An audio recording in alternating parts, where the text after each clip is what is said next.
साहिब बंदगी सतनाम। आज बहुत ही महत्वपूर्ण सवाल पूछा है भगत ने और बहुत दिनों से कुछ फोन भी आ रहे थे, तो आज उस सवाल का जवाब दिया जाएगा। बहुत ही अच्छा सवाल है, बहुत ही ज्ञानवर्धक सवाल है।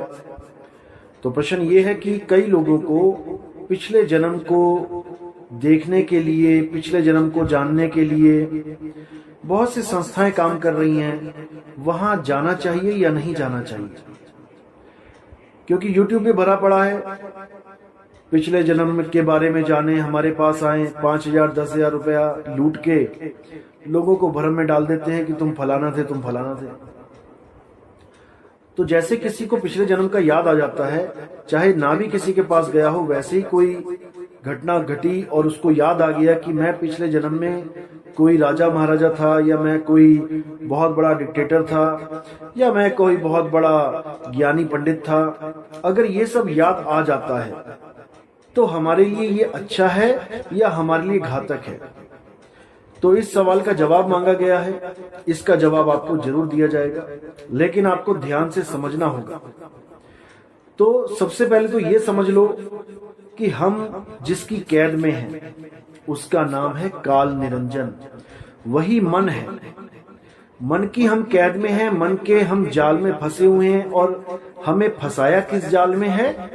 काया के जाल में। किसी को लड़का, किसी को लड़की, किसी को बच्चा, किसी को बूढ़ा बना रखा है। यही काया का जाल है। कोई भी इस काया के जाल से आजाद नहीं हो पा रहा है। सब काया के जाल में फंसे पड़े हैं। सब इस रोल को, जो रोल मिला है इस जीवन में, उसको भुला नहीं पा रहे। इस रोल में इतना लिप्त हो चुके हैं कि इसके अलावा उनको कुछ सत्य दिखाई ही नहीं दे रहा है। जिसको पति का रोल मिल गया वो चाहकर भी नहीं भूल पा रहा है कि मैं किसी का पति हूं। जिसको पत्नी का रोल मिल गया वो चाहकर भी नहीं भूल पा रही है मैं किसी की पत्नी हूं। इसी प्रकार बच्चे, बूढ़े सब अपने अपने रोल में लिप्त हैं और रोल काया का है। आपकी मुक्ति तब तक नहीं हो सकती जब तक आप इस रोल से खुद को अलग ना कर लो, खुद को जान ना लो, पहचान ना लो।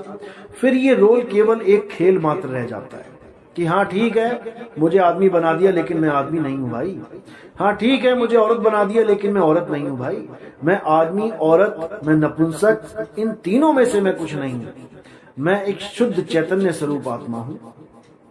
अब इतना तो समझ में आता है कि इस रोल से बाहर निकलना है। लेकिन अगर तुम्हें पिछले जन्मों का भी रोल इस मन ने दिखा दिया कि तुम पिछले जन्म में भीष्म पितामह थे, तुम पिछले जन्म में राजा अशोक थे, तुम पिछले जन्म में धनुर्धारी अर्जुन थे, तुम गदाधारी भीम थे, तुम स्वयं कृष्ण थे, अगर ये रोल आपको दिखा दिए गए तो समझ लो कि आप और बड़े जाल में फंस गए। एक रोल तो आपसे छूट नहीं रहा था, आपने एक रोल और अपने दिमाग में डाल लिया। अब आपकी मुक्ति कोसों दूर हो गई।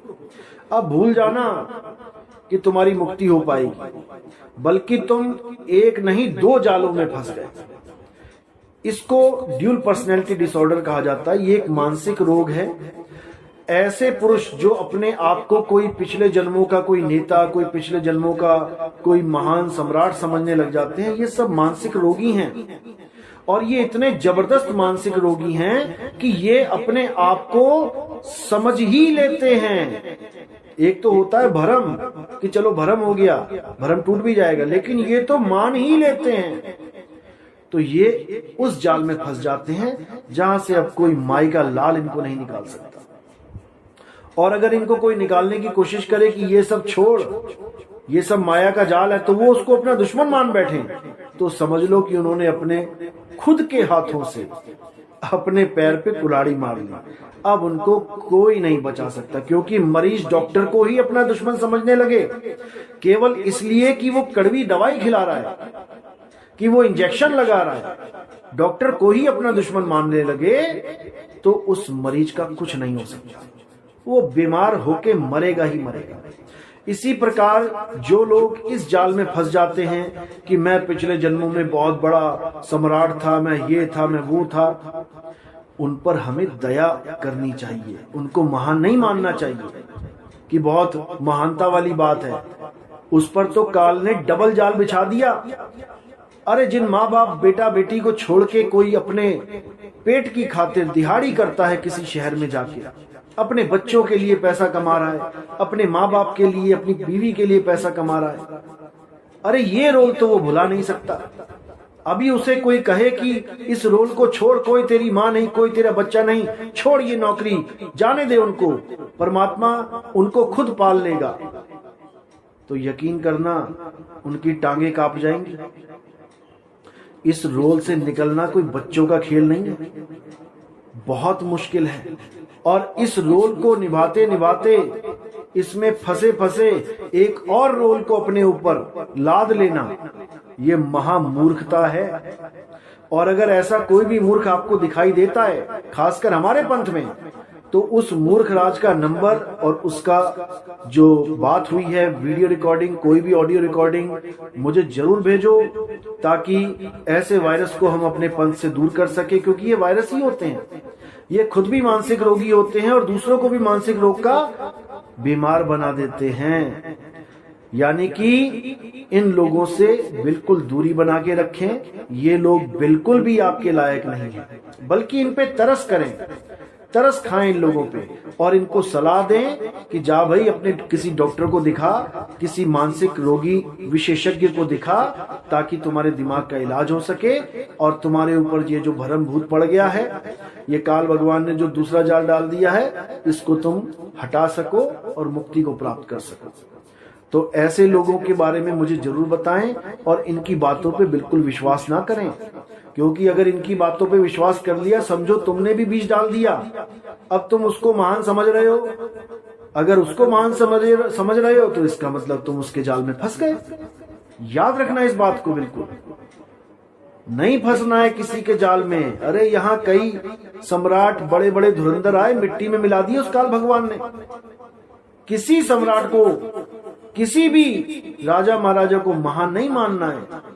महान वो होता है जो इस जाल को तोड़ के निकल जाए, जो इस भ्रम से भी निकल जाए कि मैं किसी का पिता हूं, मैं किसी की पत्नी हूं, मैं किसी का बच्चा हूं। वो है महान, उसको महान कहते हैं। ना कि कोई महान हरिश्चंद्र राजा बन के आ गया, कोई महान सम्राट अशोक बन के आ गया, कोई भीष्म पितामह बन के आ गया। ये महान नहीं है। कैसे कैसे मृत्यु हुई है इनकी देखो। भीष्म पितामह को कैसे मारा गया, बाणों की शैया पे सुला दिया गया। अरे महान वो होता है जो अजर अमर अविनाशी हो जाता है, उसको महान मानो। बाकी सब आम इंसान हैं। तो इस बात को अच्छी तरह समझना है, जानना है कि सब काल भगवान का खाजा है, सबको खाता है वो। केवल उसको नहीं खा सकता जो अपने आप को शरीर से हटके आत्मा जान ले, केवल उसको नहीं खा सकता। नहीं तो बड़े बड़े राजे महाराजे गए उसके मुंह में।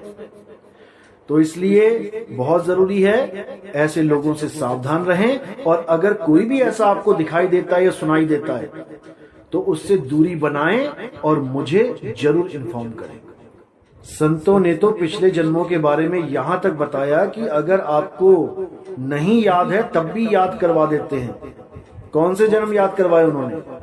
कई जन्म भय कीट पतंगा, कई जन्म गजमीन कुरंगा।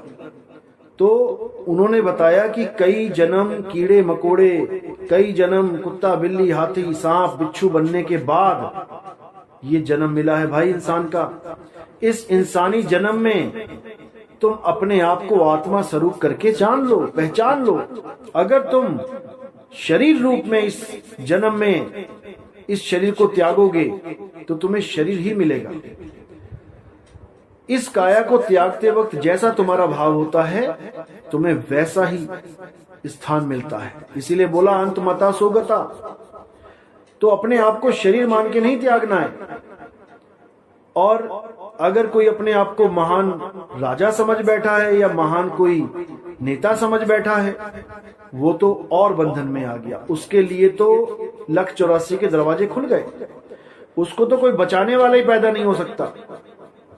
इसलिए इस जाल से बिल्कुल बाहर निकलें और जितना हो सके अपने आप को आत्मा समझें। ये काया तो केवल एक रथ है और ये रथ लेके आप इधर से उधर घूम रहे हो। आप रथ नहीं हो, आप आत्मा हो, शुद्ध चैतन्य स्वरूप आत्मा। तो इसको समझना है। और अगर आपको ऐसा कोई आदमी मिलता है जो ये ऐसी बातें करता है, वो भी हमारे पंथ में, तो उस मानसिक रोगी का मुझे नंबर भेजें और उस मानसिक रोगी को ये सलाह दें कि किसी डॉक्टर के पास जाके अपना इलाज कराए, ताकि उसका जीवन आगे खुशहाल हो सके, वो भी इस भरम जाल से निकल सके और मुक्ति को प्राप्त कर सके। साहिब बंदगी, सतनाम।